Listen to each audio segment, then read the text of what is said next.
basically, I listen to that. It's pretty good indie music. Um, I don't know if I'd necessarily rush out and buy it right away.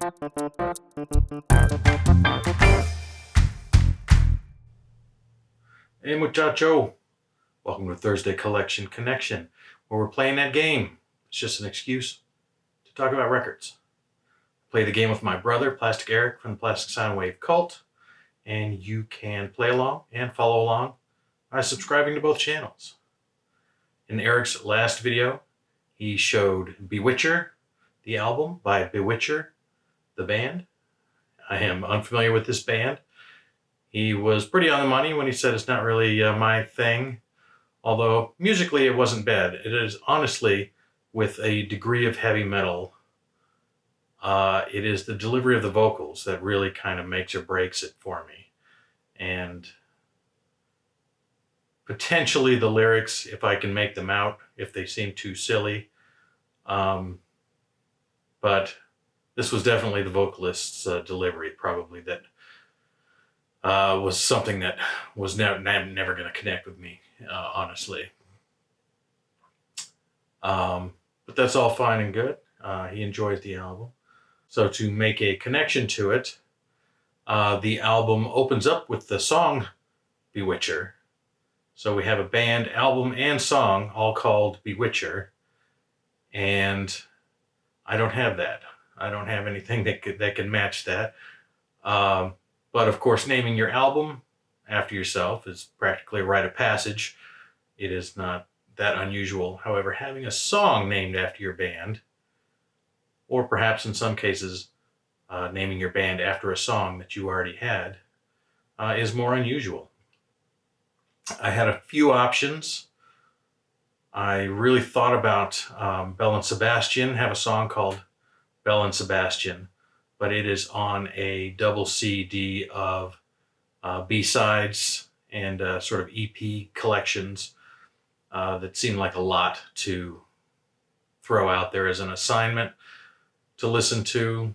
So even though that would have been fun to get into some Belle and Sebastian for the first time, didn't go with that. Talk Talk by Talk Talk was another really tempting play, but in the end, I went for the song They Might Be Giants by the band They Might Be Giants, which is on their 1990 album, Flood.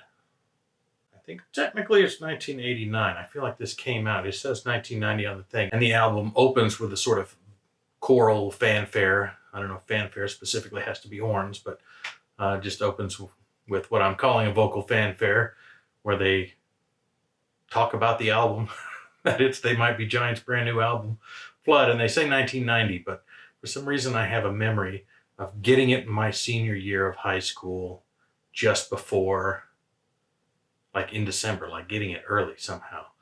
They Might Be Giants is a band that was very much something that I felt like I found for myself, even though I was introduced to them through 120 Minutes, which was a lot of music that I listened to. But it didn't seem to be in heavy rotation, and kind of from the beginning, their very first album, which was a self-titled album, but did not have a song called They Might Be Giants on it. And from the time of Don't Let's Start, I was a fan. And their first two albums, the self-titled and Lincoln, were both, I should have looked this up. I think they were on Bar None Records. I'll have to look that up. But they were on a small label. But they felt like a band that I had discovered. They were not a band that anybody around me knew about or was talking about. They were a band that I introduced people to.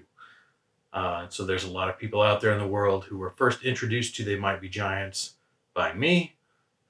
And by the time of this, their third record, Flood, it was their first major label album. They signed to Elektra, so it had a little more spit polish on it and a little more marketing muscle behind it.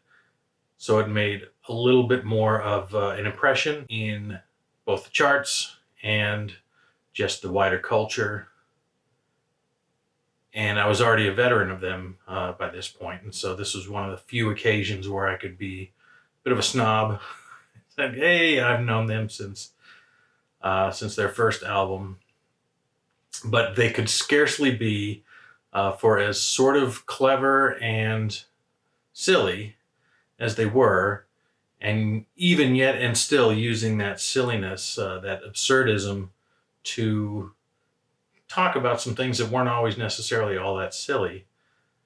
Um, there could hardly have been a more me band than They Might Be Giants, uh, especially in 1990. And this album won over a lot of people. I mean, it was hard to sort of sell them as not a novelty act because of the silliness, the overt silliness that they embraced.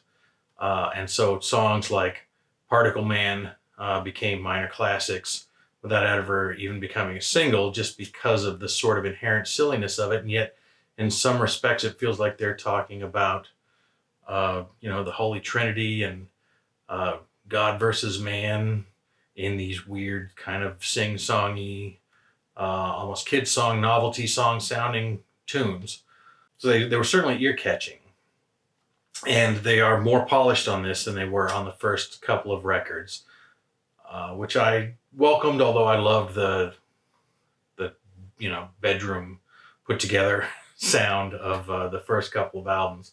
Very unpolished, where they were a true duo with a drum machine, basically.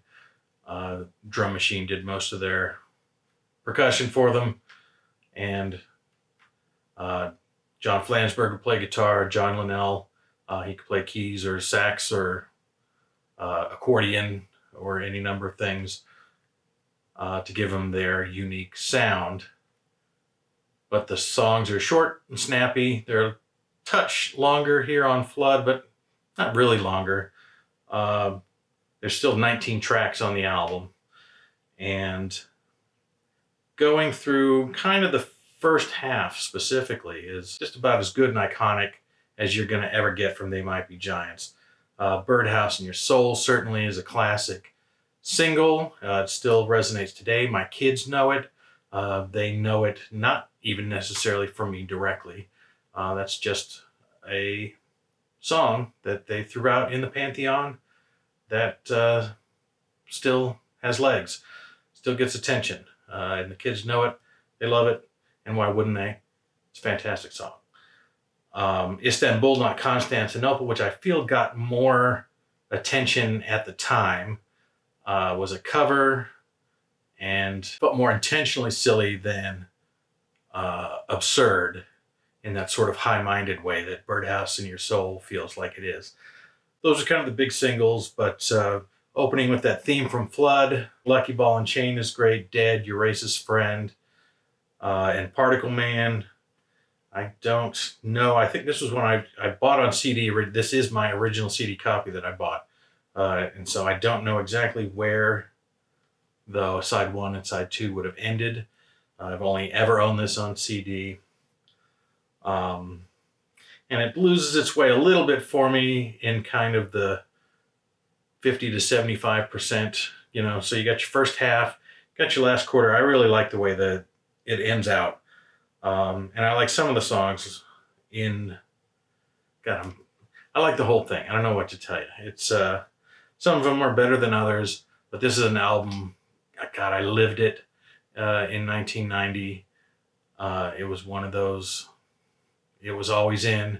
My friends wanted to hear it, and I actually did a lip sync performance. Ooh, maybe I can find a little bit of videotape from that, of us doing a little bit of Istanbul. We won a lip sync show doing Istanbul when I was a senior at school. It was our third win in a row. We had done They Might Be Giants tracks the last 2 years of it. We did Mojo Nixon's Elvis Is Everywhere the first year. And the second year we did a short medley, because the songs were so short, of songs from the first album, kind of ending in Boat of Car, which was a big crowd pleasing closer. And then in my senior year, we did Istanbul, just the one song. So that's got to be enough. But yeah, it's Letterbox. I love Minimum Wage. I mean, it's one joke. It's mostly an instrumental, and the only words are minimum wage. Yeah, whoosh, followed by an instrumental for about a minute. Pure silly. But yeah, I don't know. This is a very me album. I don't know that it would make my top 50 albums necessarily anymore. And I've continued to buy They Might Be Giants through to their most recent released book. And they're definitely a deeply me record, but I'm a little less fanatical about them now. It's more keeping up with them than it is just taking every new record and just chomping it to bits. But by this one, still 3 albums in, still a music collection that wasn't so big that you couldn't devote a lot of time to a single album. One of my foundational records for sure. Flood from They Might Be Giants, and the 18th track is the right there, is the song They Might Be Giants. So that's where that come from. Their name itself came from a movie. I think a George C. Scott movie, or am I thinking of Fine Young Cannibals? I don't know. People named after movies. They Might Be Giants. I'm yammering yet again.